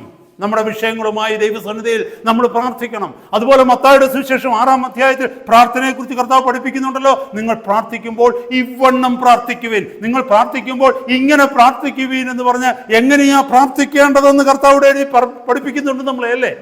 അപ്പോൾ ഈ വിഷയങ്ങളൊക്കെയും നമ്മൾ പഠിക്കുമ്പോൾ നമുക്കൊരു കാര്യം മനസ്സിലാകും. നമുക്ക് വേണ്ടി പ്രാർത്ഥിക്കുന്നതിനകത്ത് ഒരു തെറ്റുമില്ല. നമ്മൾ പ്രാർത്ഥിച്ച് ബലം പ്രാപിച്ച് ജീവിക്കേണ്ടിയിരിക്കുന്നു. അപ്പോൾ ഒന്ന് നമുക്ക് വേണ്ടി പ്രാർത്ഥിക്കുന്ന പ്രാർത്ഥന. അപ്പോസ്തലനായ പൗലോസ് പോലും നമ്മളോട് പറയുന്നുണ്ട്. കർത്താവ് എഫെസ്യ ലേഖനം 6-ാം അധ്യായത്തിൽ 18-ാമത്തെ വാക്യത്തിൽ പറയുന്നു, സകല വിശുദ്ധന്മാർക്കും എനിക്കും വേണ്ടി പ്രാർത്ഥിപ്പിൻ. അപ്പോൾ തനിക്ക് വേണ്ടി പ്രാർത്ഥിക്കണം. അതുപോലെ തന്നെ 2 കൊരിന്ത്യർ 12-ാം അധ്യായത്തിൽ കർത്താവിന്റെ ദാസൻ പ്രാർത്ഥിക്കുന്നുണ്ട്. തനിക്കൊരു ശൂലം തന്റെ ശരീരത്തിൽ ലഭിച്ചിരിക്കുന്നു, അതിൽ നിന്ന് വിടുതൽ പ്രാപിക്കുന്നതിന് വേണ്ടി താൻ 3 വട്ടം കർത്താവിനോട് പ്രാർത്ഥിച്ചു എന്ന്. അപ്പോൾ കർത്താവ് പറഞ്ഞു, എൻ്റെ കൃപ നിനക്ക് മതി, അല്ലേ? എൻ്റെ ശക്തി നിന്റെ ബലഹീനതയിൽ തികഞ്ഞു വരുന്നു, അല്ലേ?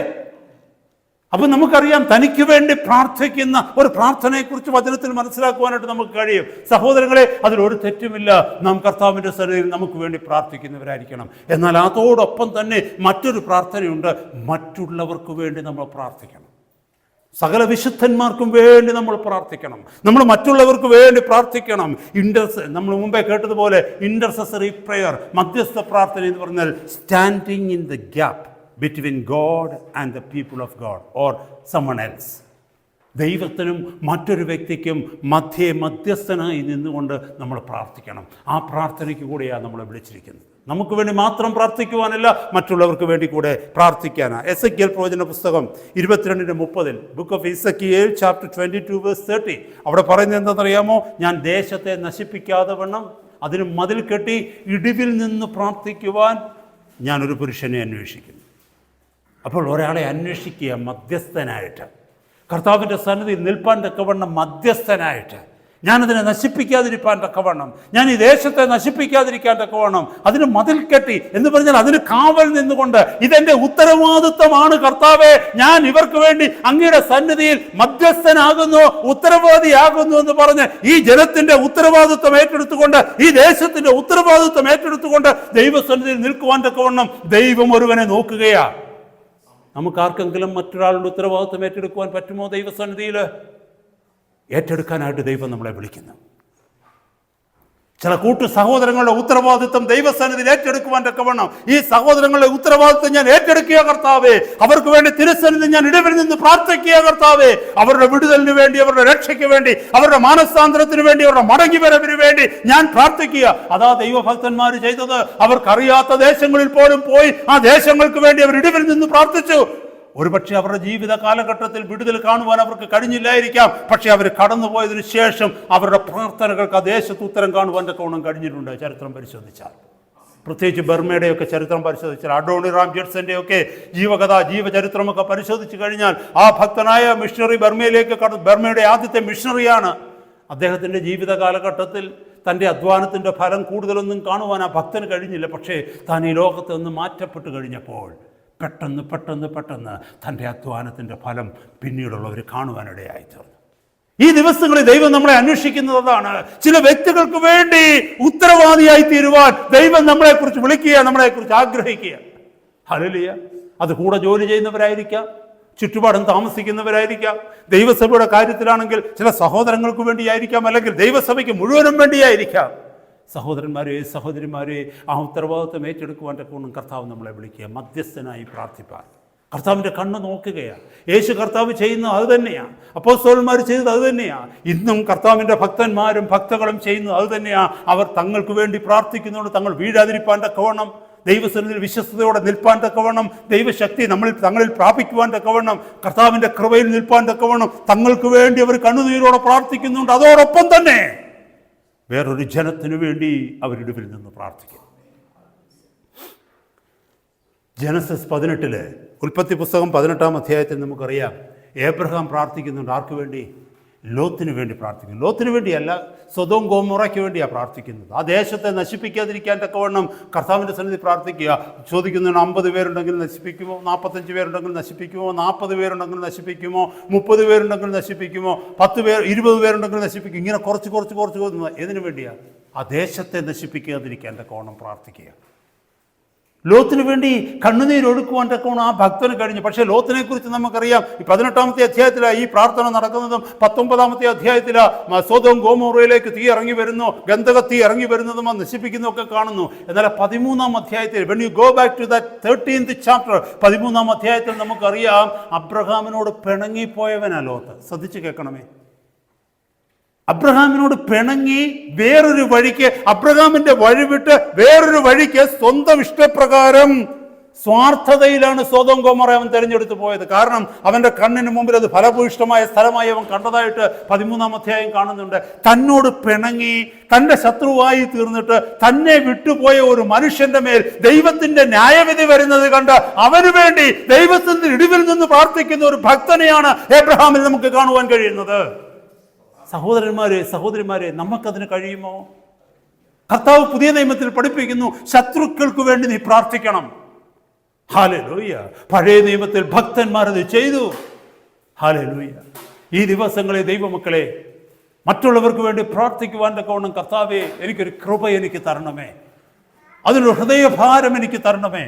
എന്നെ ആക്കി വെച്ചിരിക്കുന്നിടത്ത് അങ്ങ് എനിക്ക് വേണ്ടി തന്നിരിക്കുന്ന പദ്ധതി ഏതാണ്? ഞാൻ പ്രാർത്ഥിക്കുവാൻ തക്കവണ്ണം വിളിക്കപ്പെട്ട വ്യക്തിയാണ്. ഞാൻ പ്രസംഗിക്കുവാൻ ഒരുപക്ഷെ വിളിക്കപ്പെട്ടയാളായിരിക്കേയില്ല, പഠിപ്പിക്കുവാൻ ദൈവവചനം പഠിപ്പിക്കുവാൻ തക്കവണ്ണമുള്ള വിളി എൻ്റെ മേലില്ലായിരിക്കും. പക്ഷേ സഹോദരി, ഈ വിളിയിൽ നിന്ന് നമുക്ക് ആർക്കും ഒഴിഞ്ഞു പോകുവാൻ പറ്റില്ല. നാം ആയിരിക്കുന്ന സഭയിൽ, ആയിരിക്കുന്ന ദേശത്ത് ഒരു പ്രാർത്ഥനാ വീരനായി, പ്രാർത്ഥനാ വീരിയായി നാം തീരുവാൻ കർത്താവ് വിളിച്ചിരിക്കുന്നു. ഞാൻ പ്രാർത്ഥിക്കുന്നുണ്ടെന്ന് പറഞ്ഞ് ഒഴിഞ്ഞു മാറരുത്. പ്രാർത്ഥിക്കേണ്ട രീതിയിലാണോ നമ്മൾ പ്രാർത്ഥിക്കുന്നത്? ഹല്ലേലൂയ. എക്സോദസ് 32 അടുത്ത 5 മിനിറ്റിനുള്ളിൽ ദൈവവചനം നിർത്തുവാനായിട്ട് ആഗ്രഹിക്കുന്നു. പുറപ്പാട് പുസ്തകം 32-ാം അധ്യായത്തിൽ മോശ ഇസ്രായേലിന് വേണ്ടി പ്രാർത്ഥിക്കുന്നത് നമുക്ക് കാണുവാനായിട്ട് കഴിയും.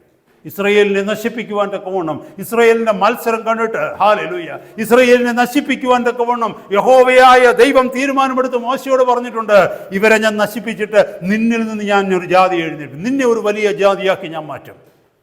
മോശ പറയുന്നുണ്ട്. എന്ത് ആത്മാർത്ഥതയാണെന്ന് നോക്ക്. തമാശ പറയുകയല്ല, ദൈവസന്നിധി പറയുകയാണ്, കർത്താവേ അവരെ നീ നശിപ്പിക്കുന്നതിന് മുമ്പ് അവർക്ക് വേണ്ടി എൻ്റെ പേര് നിന്റെ ജീവൻ നിന്റെ പുസ്തകത്തിൽ നീ മായ്ച്ചു കളഞ്ഞേരെ. ആർക്കത് പറയാൻ പറ്റും? ഇത് നമ്മൾ പറയുന്നതിൻ്റെ കൂട്ടല്ല, സർവശക്തനായ ഹൃദയത്തെ അറിയുന്ന അത്യുന്നതനായ ദൈവത്തോട് മോശ പറയുകയാണ്, നീ എഴുതിയിരിക്കുന്ന നിന്റെ പുസ്തകത്തിൽ നിന്ന് എൻ്റെ പേര് നീ മായ്ച്ചു കളഞ്ഞോ, എന്നാലും ഈ ജനത്തെ നീ നശിപ്പിക്കരുത്. ആർക്കു വേണ്ടിയാ പറയുന്നത്? ഈ മത്സരികളായി, മോശയുടെ പോലും ശത്രുക്കളായി തീർന്ന ഈ ജനത്തിനു വേണ്ടി, മോശയുടെ തലവേദനയായി തീർന്ന ഈ ജനത്തിനു വേണ്ടി, മോശയോട് മത്സരിച്ച ഈ ജനത്തിനു വേണ്ടിയാണ് ദൈവസന്നിധിയിൽ ഒരു ജനവും കാണാതെ താൻ ഇടിവിൽ നിന്ന് പ്രാർത്ഥിക്കുന്നത്. മറ്റുള്ളവരുടെ മുമ്പിൽ എല്ലാവരെയും കേൾക്കാൻ നമുക്ക് മധ്യസ്ഥ പ്രാർത്ഥന പ്രാർത്ഥിക്കാം. പക്ഷേ ഇവിടെ നോക്കിക്കേ, ആരും കേൾക്കാതെ, ആരുടെയും ഗുഡ് ബുക്സിൽ പേര് വരണമെന്ന് ആഗ്രഹമില്ലാതെ ദൈവസന്നിധിയിൽ തന്നെ ഉപദ്രവിക്കുന്ന, തന്നെ ശത്രുക്കളായി എണ്ണുന്ന, തന്നെ പീഡിപ്പിക്കുന്ന ഒരു ജനത്തിനു വേണ്ടി അവരെ നശിപ്പിക്കരുതേ എന്ന് പറഞ്ഞുകൊണ്ട് മോശ പ്രാർത്ഥിക്കുന്ന പ്രാർത്ഥനയെ നമുക്ക് കാണുവാൻ കഴിഞ്ഞത്. മുമ്പേ കേട്ടു, ശത്രുവായിരുന്ന ലോത്തിന് വേണ്ടി അബ്രഹാം പ്രാർത്ഥിച്ചത്, ശത്രുവായിരിക്കുന്ന ഇസ്രായേൽ ജനത്തിനു വേണ്ടി മോശ പ്രാർത്ഥിച്ചത് എങ്ങനെയാണെന്ന് ഇവിടെ കേട്ടു. അതുമല്ല, വണ്ടർഫുൾ പ്രോമിസാ ദൈവം പറഞ്ഞു, അവരെ ഞാൻ നശിപ്പിച്ചിട്ട് നിന്നെ ഞാനൊരു ജാതിയാക്കി മാറ്റാം. ഒരു വലിയ ടെംപ്റ്റേഷൻ, പ്രലോഭനമാണ് വന്നത് അവിടെ. പക്ഷേ ആ ദൈവദാസൻ വീണില്ല. കാരണം അവൻ്റെ ഹൃദയം ദൈവസന്നിധിയിൽ ശുദ്ധമുള്ളതായിരുന്നു. ഞാൻ എൻ്റെ വാക്കുകളെ നിർത്തുകയാണ്. നമ്മുടെ വാഴ്ത്തപ്പെട്ട കർത്താവ് പ്രാർത്ഥിച്ച് ക്രൂശിന്മേൽ കടന്നുകൊണ്ട് ലൂക്കോസിന് ശേഷം 23-ാം അധ്യായത്തിൽ നമ്മൾ കർത്താവിൻ്റെ കൈകളിൽ ആണി അടിച്ചവരെ, കർത്താവിനെ തുപ്പിയവരെ, കർത്താവിനെ പീഡിപ്പിച്ചവരെ, കർത്താവിനെ ചാട്ടവാർ അടിച്ചവരെ, അവരെ ഓർത്തുകൊണ്ട് പിതാവിൻ്റെ സന്നിധി പ്രാർത്ഥിച്ച് എന്താണെന്നറിയാമോ? Father forgive them for they don't know what they are doing. പിതാവേ, ഇവർ ചെയ്യുന്നതെന്നറിയാൻ ഇവരോട് ക്ഷമിക്കണമേ. ശത്രുക്കൾക്ക് വേണ്ടിയാണ് താൻ പ്രാർത്ഥിച്ചത്. മധ്യസ്ഥ പ്രാർത്ഥനയാണ് ക്രൂശിന്മേൽ കടന്നുകൊണ്ട്. സഹോദരന്മാരെ, ഇതൊക്കെ നമ്മളെ കർത്താവ് പഠിപ്പിക്കുക. മുമ്പേ പറഞ്ഞ പോലെ നിന്റെ പ്രമാണങ്ങളെ കൃത്യമായി ആചരിക്കേണ്ടതിന് നീ അവയെ കൽപ്പിച്ചു തന്നിരിക്കുന്നു. ഇതൊക്കെയും നമുക്ക് മുമ്പിൽ എഴുതി വച്ചിരിക്കുന്നത് നാം അതിനെ കൃത്യമായി ആചരിക്കുവാൻ തക്കവണ്ണം. ഞാൻ എൻ്റെ വാക്കുകളെ നിർത്തുകയാണ്. അപ്പോസ്തലപ്രവൃത്തി 7-ാം അധ്യായത്തിൽ സ്തെഫാനോസ് പ്രാർത്ഥിക്കുന്ന പ്രാർത്ഥനയുണ്ട്. തന്നെ കല്ലെറിയുന്നവർക്ക് വേണ്ടി, തന്നെ ഉപദ്രവിക്കുന്ന വേണ്ടി, തന്നെ പീഡിപ്പിക്കുന്നവർക്ക് വേണ്ടി സ്തെഫാനോസ് മുട്ടിന്മേൽ നിന്നുകൊണ്ട് സ്വർഗത്തേക്ക് നോക്കി പ്രാർത്ഥിച്ചു. എന്താണെന്നറിയാം? കർത്താവേ, ഇവരുടെ പാപം ഇവരോട് കണക്കിടരുത്. 7:60 തോന്നുന്നു, താഴേക്ക് വായിച്ചു വരുമ്പോൾ എഴുതിയിരിക്കുന്നു. ഹല്ലേലൂയ. ഈ ഭക്തന്മാരെല്ലാം നോക്കിക്കേ, അവരുടെ എല്ലാം പ്രാർത്ഥനയ്ക്കൊരു ശൈലി ഉണ്ടായിരുന്നു, ഒരു രീതി ഉണ്ടായിരുന്നു, ഒരു തത്വം ഉണ്ടായിരുന്നു. തങ്ങളെ ഉപദ്രവിക്കുന്നവരായിക്കൊള്ളട്ടെ, തങ്ങളെ പീഡിപ്പിക്കുന്നവരായിക്കൊള്ളട്ടെ, തങ്ങളെ സ്നേഹിക്കുന്നവരായിക്കൊള്ളട്ടെ, ദൈവസന്നിധിയിലേക്ക് വരുമ്പോൾ ഒരു വ്യക്തിയുടെ പോലും നാശം അവരാഗ്രഹിച്ചില്ല. ഒരു വ്യക്തിയോട് പോലും പക വീട്ടുവാൻ അവരാഗ്രഹിച്ചില്ല. എല്ലാം പൂർണ്ണമായി ക്ഷമിച്ചിട്ട്, കർത്താവേ ഇവരോട് കണക്കിടരുത് എന്ന് പറഞ്ഞ് ദൈവസന്നിധിയിൽ മധ്യസ്ഥത അണച്ചവരാണ് ദൈവത്തിൻ്റെ ഭക്തന്മാരും ഭക്തകളും. ഇന്നത്തെ രാത്രി ദൈവജനമേ, നമ്മൾ ഒരുമിച്ച് കർത്താവിൻ്റെ സന്നിധിയിലേക്ക് കടന്നു വരുമ്പോൾ ഈ ശ്രേഷ്ഠമേറിയ ശുശ്രൂഷ ദൈവം നമ്മളെ ശുശ്രൂഷയിൽ ദൈവം നമ്മളെ ആക്കി വെച്ചിരിക്കുന്നു നമ്മൾ അറിഞ്ഞ, ഹല്ലേലൂയ, ഈ ശുശ്രൂഷയ്ക്ക് നമ്മൾ ദൈവസന്നിധിയിൽ കണക്ക് കൊടുക്കേണ്ടവരാണ്. കാരണം നമ്മളെ വിളിച്ചിരിക്കുന്ന വിളിയാണതെന്ന് തിരിച്ചറിഞ്ഞ നമുക്ക് ഈ വിഷയത്തെ ഗൗരവത്തോടെ ഈ ദിവസങ്ങളിൽ എടുക്കാം. കർത്താവ് നമുക്ക് അതിനായിട്ട് കൃപ തരട്ടെ എന്ന് നമുക്ക് പ്രാർത്ഥിക്കാം. കർത്താവിൻ്റെ സന്നിധിയിൽ നമുക്ക് എല്ലാവർക്കും എഴുന്നേറ്റ് നിൽക്കാം.